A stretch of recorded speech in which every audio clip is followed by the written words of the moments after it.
कहते हैं बहू घर की रौनक होती है, लेकिन जब वही बहू साजिश की चिंगारी बन जाए तो घर रोशन नहीं बल्कि राख हो जाता है। जिसने सास को मां कहा उसी की सांस छीनने का खेल रच डाला। पूजा सिर्फ एक नाम नहीं, एक ऐसा चेहरा थी जिसने मोहब्बत की आड़ में नफरत की जमीन तैयार की।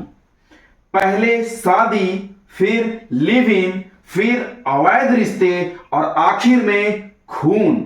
जिस घर ने उसे बहू का दर्जा दिया, उसी घर के दिल को उसने चाकू की तरह चीर दिया। ग्वालियर में बैठकर झांसी में मर्डर की स्क्रिप्ट लिखी गई थी, एकदम फिल्मी अंदाज में, लेकिन ये हकीकत थी। उसने अपनी ही बहन और उसके प्रेमी को मोहरा बनाया और सास की जान लेने का सौदा कर डाला।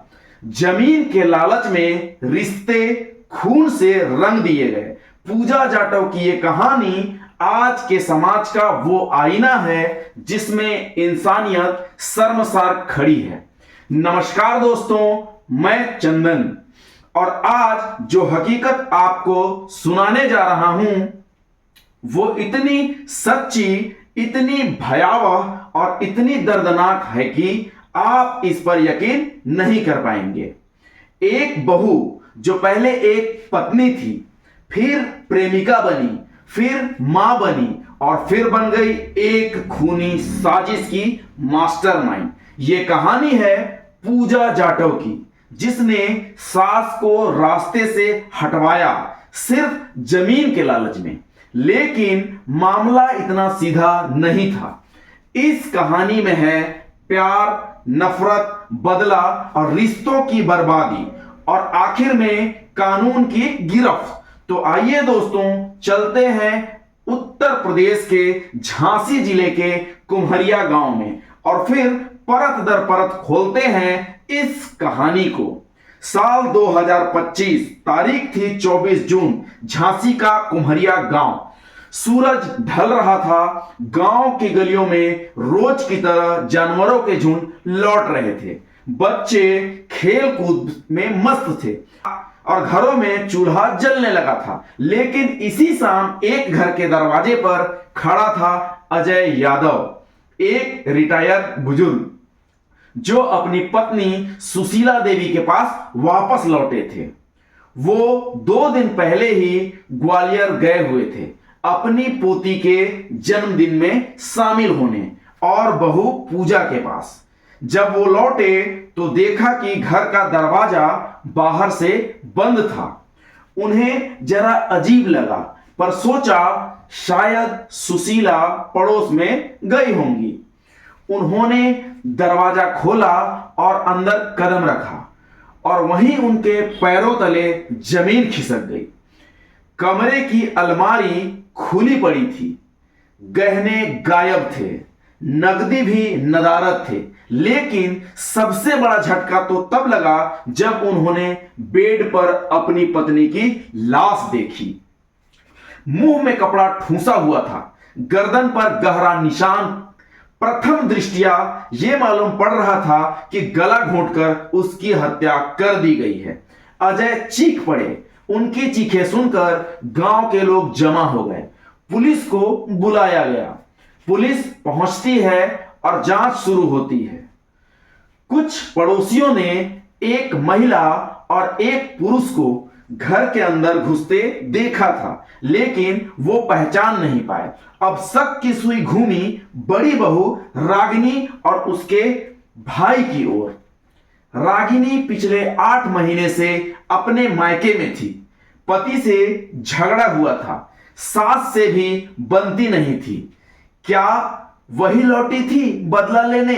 लेकिन जब पुलिस ने इन्हें बुलाने की सोची, इससे पहले ही रागिनी और उसका भाई खुद थाने पहुंचते हैं और साफ साफ कहते हैं, हम बेकसूर हैं। अब पुलिस उलझ जाती है। यह मर्डर केस अब बनता जा रहा था एक मानसिक पहेली। जैसे जैसे पुलिस गहराई में जाती है, उनका ध्यान जाता है उस एक नाम पर जो इस पूरे हंगामे के बाद भी अब तक चुप थी और अपने ससुराल लौटकर नहीं आई थी। नाम था पूजा जाटव, उस घर की छोटी बहू। पुलिस उसे ग्वालियर से पूछताछ के लिए झांसी लाती है। पूछा जाता है हत्या के दिन वो कहां थी। पूजा का जवाब आता है, मैं तो अपने पति और ससुर के साथ ग्वालियर में ही थी, मैं कैसे मार सकती हूं। बात में दम तो था ही, लेकिन पुलिस को उसका रवैया कुछ ठीक नहीं लगा। जब सख्ती से पूछा गया तो पूजा की आंखों में आंसू नहीं बल्कि घबराहट थी और फिर पूजा टूट गई। पूजा ने जो बताया उससे पुलिस सन्न रह गई। पूजा कहती है कि हां, मैंने ही अपनी सास को मरवाया है। कमला, जो कि मेरी बहन है, और अनिल उसका बॉयफ्रेंड, ये दोनों गए थे झांसी और उन्होंने ही मेरी सास का मर्डर किया है। प्लान मैंने ही बनाया था। पुलिस पूछती है आखिर तुमने ऐसा क्यों किया। क्योंकि सुशीला जमीन के बंटवारे में बाधा बन रही थी। यहां से कहानी का सच वाला चेहरा खुलता है। पूजा सिर्फ एक बहू नहीं थी, उसकी जिंदगी की किताब में कई अधूरे पन्ने भी थे। 11 साल पहले उसकी शादी हुई थी रमेश से, जो ओरछा में रहता था। कुछ साल ठीक ठाक चले, फिर झगड़े, हाथापाई और एक दिन पूजा ने गुंडे भेजकर अपने पति पर गोली चलवा दी। रमेश बच तो गया, लेकिन केस दर्ज हुआ। अब कोर्ट कचहरी का चक्कर शुरू हुआ। यही उसकी मुलाकात होती है कल्याण नाम के युवक से, जो झांसी का रहने वाला था। दोनों में दोस्ती हुई, प्यार हुआ और फिर लिव इन में रहने लगे। कल्याण पर भी कई केस चल रहे थे। दो जख्मी आत्माएं एक दूसरे का सहारा बन गए। पूजा और कल्याण 6 साल साथ रहे, लेकिन फिर एक सड़क हादसे में कल्याण की मौत हो गई। अब क्या? कल्याण का बड़ा भाई संतोष और पिता अजय उससे मिलने आते हैं, पूजा को घर ले आते हैं, उसे बहू का दर्जा भी देते हैं। घर में कुछ महीनों बाद ही पूजा और संतोष के बीच नजदीकियां बढ़ने लगती हैं। संतोष की पत्नी रागिनी को शक होता है। घर में हंगामा होता है और रागिनी मायके चली जाती है।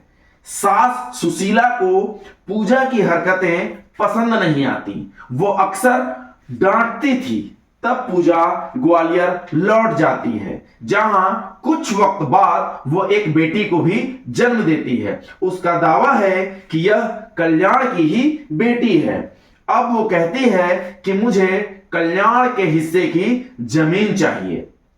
पूजा के ससुर और जेठ राजी हो जाते हैं, लेकिन सास सुशीला साफ साफ मना कर देती है। बस फिर क्या था, पूजा ने तो मारने का फैसला ही कर लिया। 22 जून को पूजा ने अपने ससुर अजय को फोन किया, मेरी बेटी का जन्मदिन है, आप जरूर आइएगा। और संतोष को कहती है कि मैं फिर से गर्भवती हूं और मुझे अबॉर्शन कराना है। दोनों ग्वालियर पहुंच जाते हैं। अब झांसी का घर खाली था, सिर्फ सुशीला मौजूद थी। यहीं पर पूजा ने कमला और अनिल को भेज दिया। दोनों घर में घुसे। सुशीला विरोध करती है। दोनों उन्हें नशे का इंजेक्शन दे देते हैं, मुंह में कपड़ा ठूसते हैं और फिर गला घोंटकर मार डालते हैं। अलमारी से गहने निकालते हैं ताकि ऐसा लगे जैसे ये कोई लूटपाट का मामला था। पुलिस ने जांच तेज कर दी। Phone call record, location, train ticket, पैसे के ट्रांजैक्शन, हर चीज ने एक ही दिशा में इशारा किया। पूजा, कमला और अनिल तीनों गिरफ्तार हो गए। पूजा को लगा था कि ससुराल से बाहर रहकर वो बच जाएगी, लेकिन कानून के हाथ बहुत लंबे होते हैं।